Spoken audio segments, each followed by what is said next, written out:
Hello, everyone. My name is Alex Tremble, and this is the Executive Bill Podcast. As you know, this show, along with all of our speaking, coaching, and consulting services, are laser focused on helping organizations prepare high performing leaders from all backgrounds to successfully transition to and excel in VP and other senior executive level positions.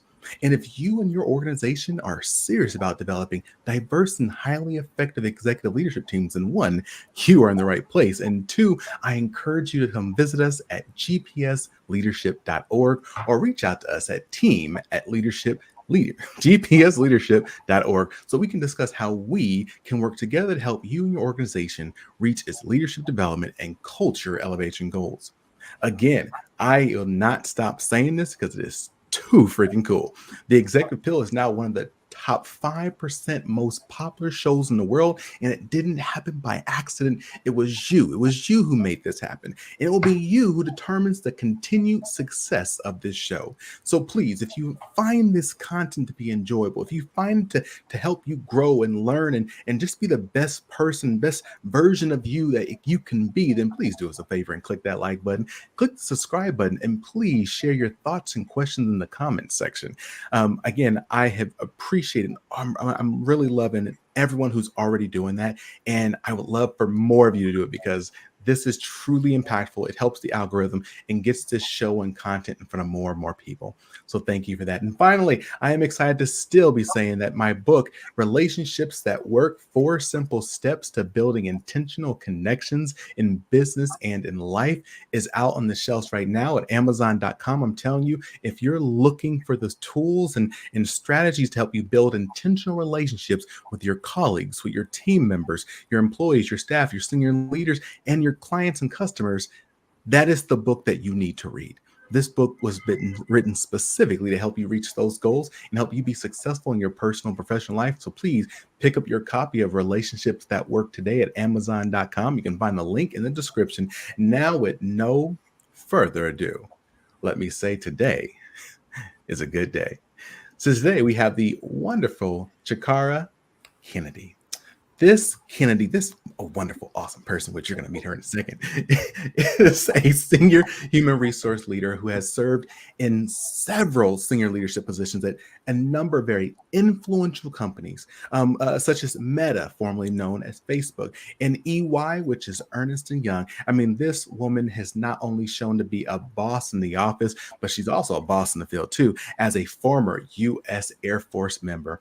You know, when I met her, I was just blown away with her passion for helping professionals experience more self-confidence and a greater sense of personal agencies in optimizing their life. And so, if I'm talking about this, this is the place we want to talk about, because that is what we want to do here, is help you have the skills and the confidence to have a greater self-agency and optimization for your life. So without any further ado, how are you doing today, madam?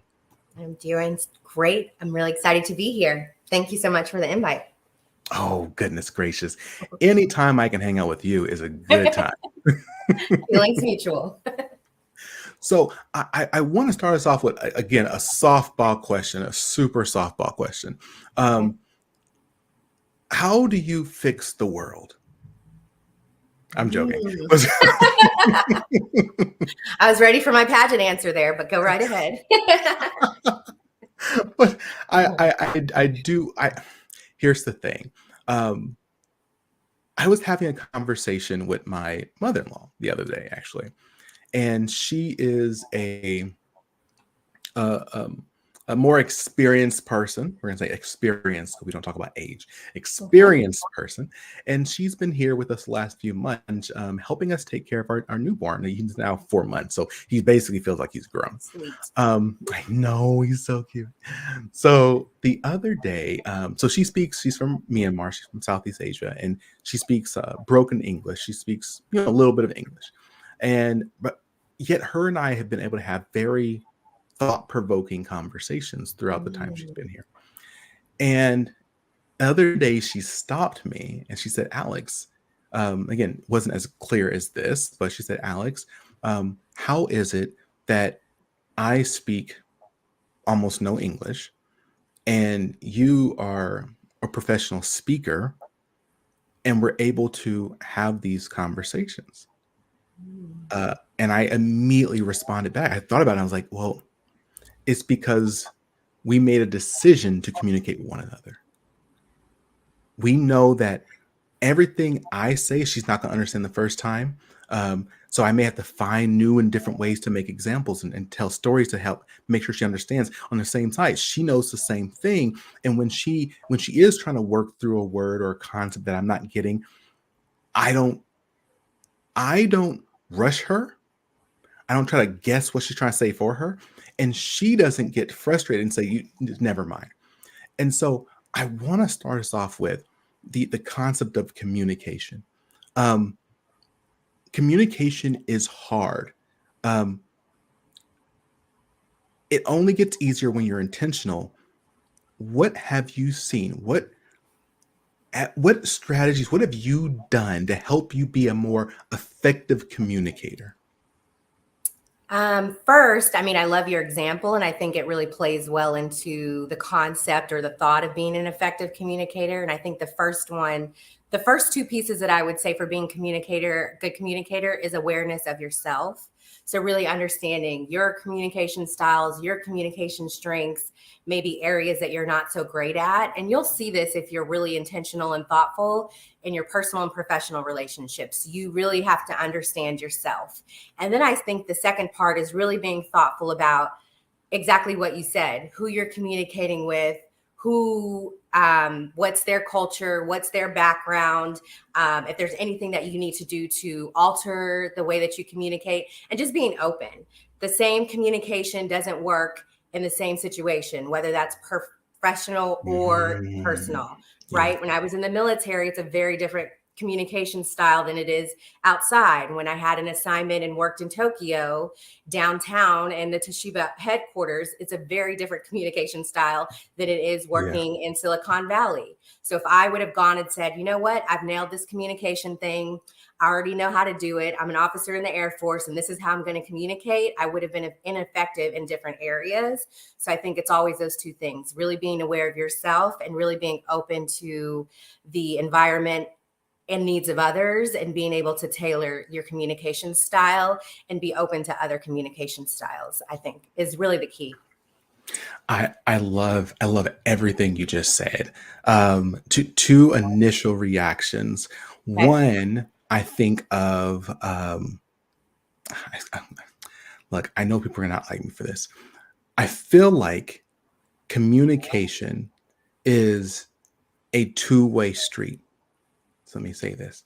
I Okay. know there's a lot of emphasis on the leader or the person communicating, trying to be creative, trying to find a way to communicate information, whether it be verbal, be nonverbal, be written, graphics. Like you can do again, what that story makes me think of is like you can do everything you can on your side, but if the other person doesn't want to receive it, it doesn't matter, right? Yeah. And so I guess again I lead a few trainings on the topic of again building relationships, communicating.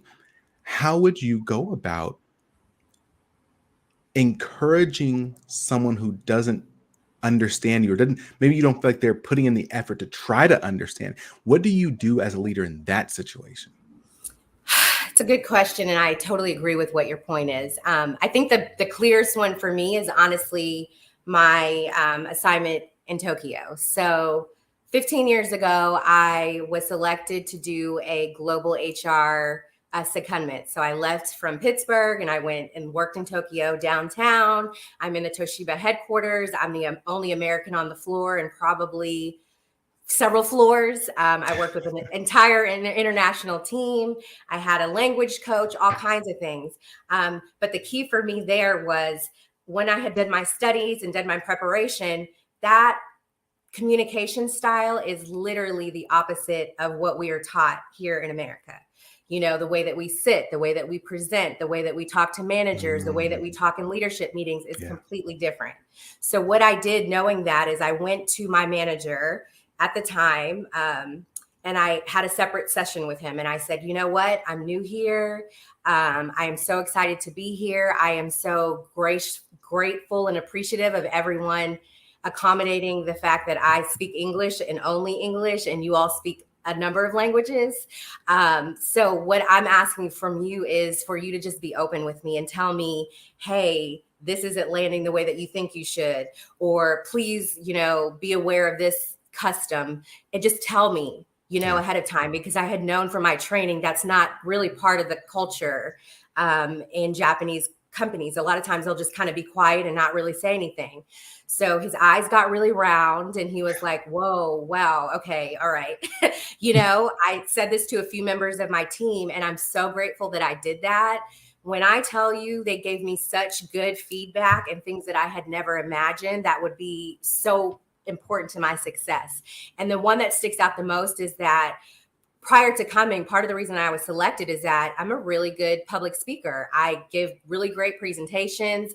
I could design the heck out of a PowerPoint and stand in front of a crowd, no nerves, and convey a very clear message. So when I was asked to do that, I'm like, yeah, ready to go, ready to show. Did my presentation, put my little cute deck together, and I did my presentation. And I was like, yes, got it, girl. In my head, I'm thinking like, you did it. I was given some feedback from one of my team members about where I sat in the room and how I wasn't sitting in the right place. And my manager actually gave me feedback when I asked him and said, your presentation style isn't really comparable or what we're looking for here. Your slides don't have enough information. We're looking for you to display your data this way. We're looking for you to speak in this way. And the thing that stuck out in my head is, what he is saying is 100% different than everything I've ever learned about giving a good presentation and putting a deck together. Everything we learn about keeping it very high level, keeping the deck very clean. You don't overwhelm people with too much data. 100% different.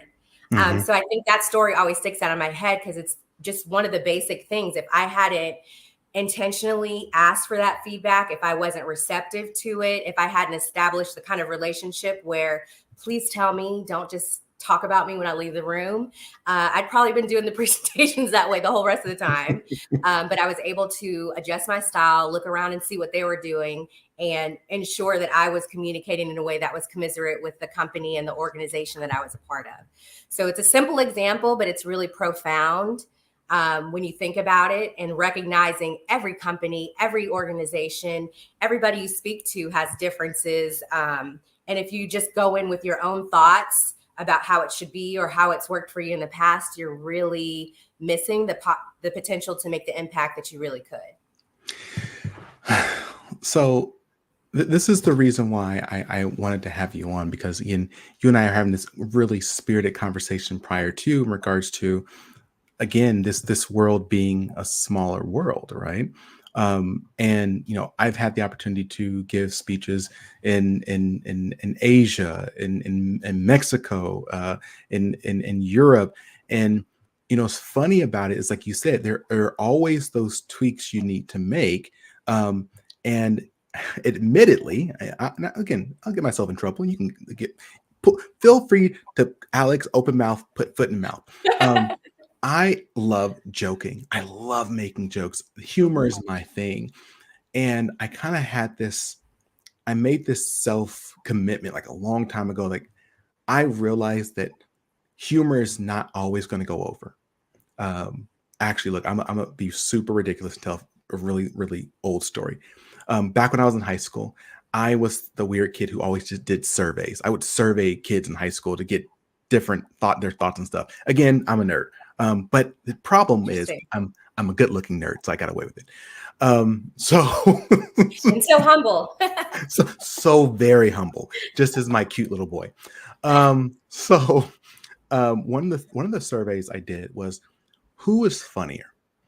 Is it the person who makes a joke, who makes 10 jokes a day and one of them is not funny, or the person who makes one joke a day and that one joke is funny? And everyone said the person who made 10 jokes, even though they weren't always spot on. It was the person who was, consistently doing it. And so I bring that up to make 2 points. One, if you're going to be communicating in this very small world we live in, you have to be okay with making a mistake.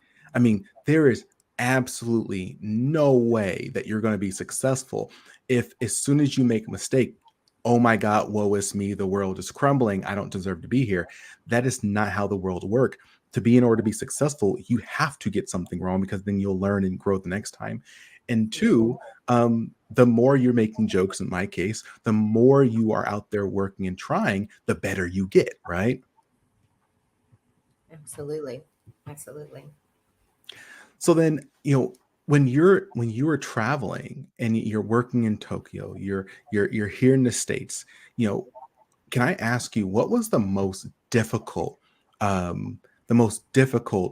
learning you had to make while you were out there in the world? Again, as an executive leader doing big things. There's so many. I'm trying to think of one that sticks out of my mind, but since I went old school for my first example, I'll give you something a little bit more current. I most recently was a senior manager at Meta, otherwise known as Facebook. And so when I joined Meta about 5 years ago, I was coming from Ernst & Young. So although I had worked as an HR leader for many, many years at that point, I had led large teams, done a lot of work globally, felt very, very comfortable. I will tell you at that stage in my career, moving over from financial professional services to tech was shocking, to say the least. It wasn't an easy transition. And in my head, I'm like, I know this job. I know what to do. Yeah. I understand what to do. I really get it. But the industries, the way that the people interacted, the expectations was so drastically different. And I didn't really know anyone who had moved into tech. So I think I underestimated just how different cultures can make your role. And so I had a few little mishaps, within that first year. And I really leaned on mentors and friends and managers to help me navigate my path. The most obvious and silliest one was coming from Ernst & Young. I'm wearing dresses, business casual, business suits every day. So I get my interview and I do my interviews and I fly out to San Francisco and I'm like, you know what? This is tech, so I don't need to wear a suit. I'm just going to wear a little cute dress, my red bottoms. I felt like I was so casual, so on point. Literally not one person had anything on beyond jeans and a hoodie. I'm like, okay, that's fine. I'm doing an interview. So a little different, but cool. I still look cute. When I tell you, my manager and everybody that interviewed me after I had accepted the role was like, why did you come here in a dress? Oh my God, you are so silly. Why would you do that? So little things like that, what to wear, how to interact in conversations, you go from professional services where everything needs to be very polished and everything needs to be completely ready by the time you talk to a senior leader, to tech industry where they're so new and so innovative. Like, where are you at right now? Let's collaborate. Let's talk about it. It doesn't need to be finished. We're just going to continue moving forward. Things like that make such a difference in the way that you work, the way that you present, the way that you show up. So I think it was just a good reminder, even at 15 years in, I still had so much learning to do. And it really kind of solidifies that point where you're never finished growing, you're never finished evolving. And no matter how much knowledge you've amassed, things change and you really have to be open to continue that evolution wherever you go. It's funny. So really quick, I'm gonna share a story because you shared that one. So I used to work for the National Park Service. I used to manage their National Youth Employment Programs. National Park Service, employs about 15,000 youth, across the country every year. So part of my job, I get to go is traveling across the country every single year to national parks, checking out programs. That is a fun job. I'll just tell you, it's a lot of travel, but it's really fun. Good travel. Yeah. So the first time I did a travel, it was to the Grand Teton. Great Teton Mountains, and it was in January, so it was snow everywhere. Right, my first time. I'm a DC guy. I'm a policy guy, executive education. So they send me out there, and I immediately am laughed at by everyone who's there when I get to the cabin because I'm wearing slacks and dress shoes in the snow. And no one thought to tell me, like, Alex, just wear jeans and some hiking boots. Like, and to this day, they still make fun of me every time they see me. Yep. Yep. Yep. I mean, they're funny stories, but they're just Yeah. indicative of one piece, but it's so much more than that, right? It's so much more. The way people present, the way they interact in meetings, the way that they interact with leadership, like the close and the initial impression is one piece, but whenever you notice that, look for what else is there that's different. That is a phenomenal point. That is a phenomenal point. You don't know if you notice. Like, I'm going to underscore that seriously. If you notice one thing that you've learned today, one thing, just one thing, know there's a whole lot more. I mean, Yes. that's a reality, right? And you make me think of this concept of how many people think that, who don't realize how much things change. Like, and not even things change. The whole saying is like, the only thing constant is change. Yeah. Well, I mean, even you and me, literally second by second, we are getting older. Our body is changing. Second by second, Don't I we know are. it? Mhm. Not all of us show the age, um, but but second by second, our brain is changing, because as you and I are having a conversation, our brain is literally changing and putting that information into our brain so we can come up with something new later on in life. And like, so literally every single day we are changing and becoming a new person. And so the question then becomes is, if we are changing every single day, who do we want to become? Are you going to just walk through life and let things happen to you, which is a choice? Things can just happen. And I would say, not a great idea. I would say that you can't control everything in life at all, period, right? We can't control everything, but we can influence. We can put little guardrails to kind of aim us in the right direction by the books that we read, by the people we talk to, by the spaces we put ourselves in. And so I've been preaching for a second. Any reactions? You saw me nodding. It's resonating. It's resonating. I mean, one of the things that you know as an HR professional is businesses are businesses. They are always thinking about the bottom line. They care about their people, they care about the mission, all of that, but there's always changes dictated by business. So it's really, really important for you to ground yourself and understand who you are and understand your value proposition, what you're trying to get out of working, what you're trying to get out of life. Because following the trends or following, what happens here or what they said or what she said or how they felt can lead to a lot of confusion and frustration. Because to your point, you can't change that, right? What you can control is yourself. What you can control is your alignment to the values that you hold dear, regardless of where I go, regardless of who I work for, regardless of what my manager says. I have values that are important to me, and I have things about me that I feel like I can share with the world. And so that has to stay with you. Without it, I think it's really hard to be successful and to stay grounded. And it's impossible, I think, to really feel that success if you don't have that grounding, because things can change at a moment's notice with nothing to do with you. That's just business. That's life, you know? Shoot, you're so freaking right. I love that you brought this topic. I want to say something. I want to hear your reaction to it.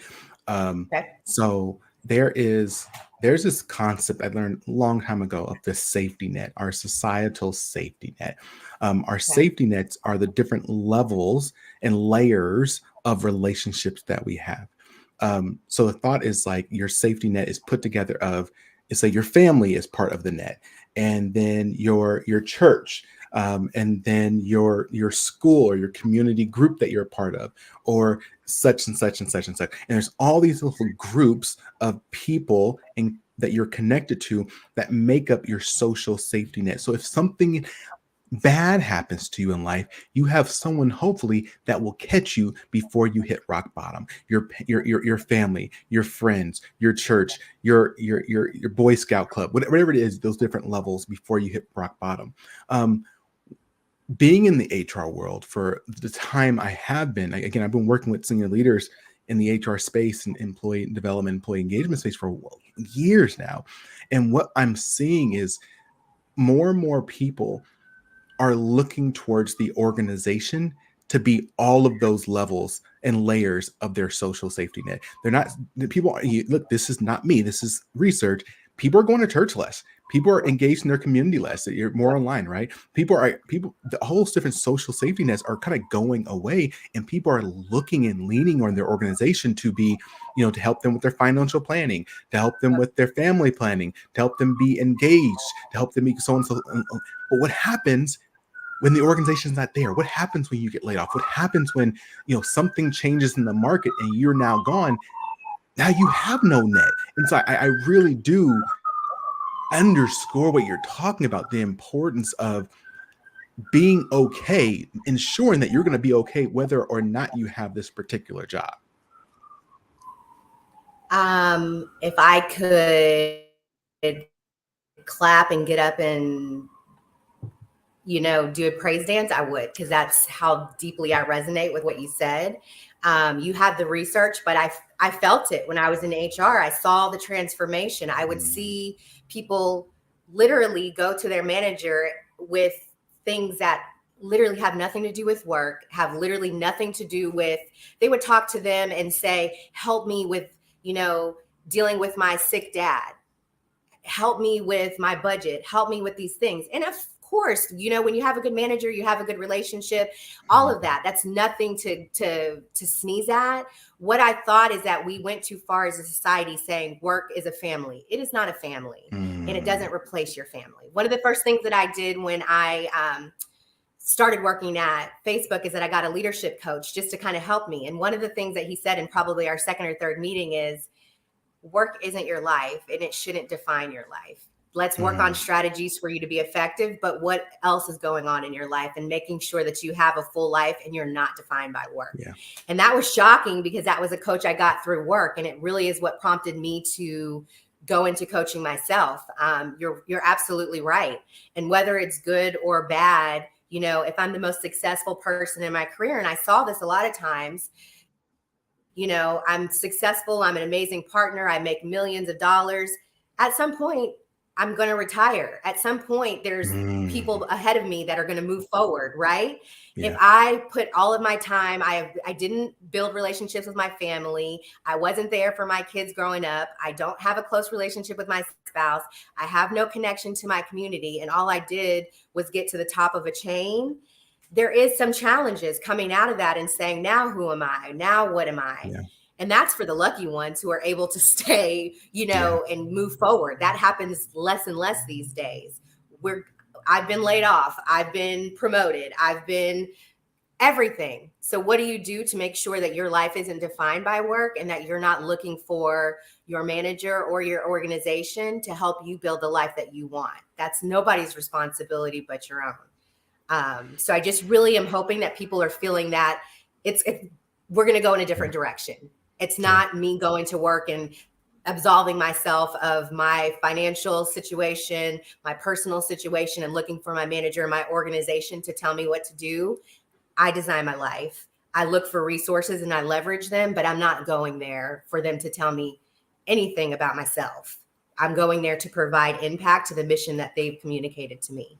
And I think it's a whole different way of looking, and we've gone a little bit too far in the idea of, this is my family and they're going to provide everything for me. It's not good for anyone. It really isn't.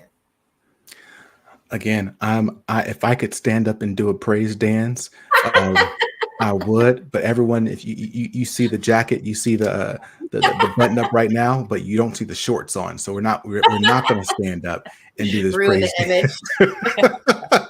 I said shorts. There's nothing wrong with basketball shorts. I can't tell you the last time I played basketball. So I love to hear. I know we got to start wrapping up. I love to hear from you. What is? So just popped in my head. I was going to ask you a different question. I'm going to ask you this one instead. Okay. Can you, and take a moment to think about it if you need to, can you tell me the worst advice that you've been given? You don't got to tell me who gave it to you, but like, even if it's not a specific person, like there's some bad advice that you may have heard, or, any bad advice. I'll say it. It's a little controversial, but I think I Please. have to say it. I worked at a particular company, and as part of the orientation, we got a lot of information. We got really excited about the mission. Wonderful orientation, probably best orientation that I've been a part of. And one of the sessions was, "This is now your company." So people got stickers and got excited, like, "Yes, this is my company. I have so many thoughts," and it is empowering. It's exciting. Um, I would say that that's probably the worst advice that I've ever received. And I think anybody can kind of figure out, once the sheen of the stickers and the orientation fades away, the reality of the situation is, unless you're working for yourself, nobody else's company is in fact your company. And when times are lean, or when hard decisions need to be made, you will be swiftly reminded that this is not your company. So I think it's just, again, very similar to the point that we made before. This is really something for you to understand the rules of the game, understand how the rules change, understand how you can contribute, how you can continue to develop yourself. But it's always a fallacy for you to ever assume anyone else has your best interest in mind. You have to have your best interest in mind. And nobody creates a company to give it to you. That's just the truth of the matter. They're bringing you on to support their vision. They're bringing you on and hopefully that vision resonates with you, but it's really, really a fallacy to believe that someone else is giving you their company because they're employing you. So. Look, I'm glad you said it. Because people don't like me if I said it, but you said it, and you got your hair did and everything. And people are like, "Oh, okay, I'll listen to him." Alex is just a nerd with some glasses and some basketball shorts. So I want to again thank you so much for joining us today. I want to open the floor to you and get any final thoughts or ideas to share with our audience as we begin to wrap up. But I wanted to underscore really quickly, so much of what we talked about here today, everyone, was about how do you build those relationships, those real intentional, meaningful connections, because you're going to need those inside of work, outside of work. And I'm telling you, the best and most strategic way to do this, I believe, is to utilize the C4 connection model, which is in my book, Relationships That Work. You can find it on Amazon. You can go to gpsleadership.org and find it. But this is a book that you really should invest in, because it is going to take your relationship building skills to that next level. Madam, we'd like to share a few words with us as we begin to wrap up. Sure. I love what you said, and I love people really taking advantage of resources like yours and people that have done it before. For me, working in the places that I've worked in and having the experiences, my top passion right now is just really connecting with individuals and really helping them to understand what their values are, what an optimized life looks like for them professionally and personally, and really just taking them from good to great there. So it's something that I'm really passionate about. I am moving into a coaching space, and I'm always looking for opportunities to connect, similar to what Alex said, with other coaches and mentors, and for clients potentially who are interested in really thinking about proactive strategies to optimize their life. So definitely excited for this opportunity and excited to connect with anybody that message resonates with. Awesome sauce. Look, everyone, you know where I'm going with this. If you found anything of value today, don't keep it to yourself. Don't say that person over there should have been here. Oh, too bad for them. So sad. Don't be that guy. Don't be that girl. Just don't look back, reach back, bring someone else to the table. And even more importantly, bring this to them. All you got to do is click the share, click the like, comment. Any engagement, I promise you, will push it to more and more people. So please don't let these gold nuggets that were shared today only sit on your heart when you know it can sit on so many others. And finally, as I end every session, I encourage you all to stay strong, stay positive, and definitely stay moving. See ya.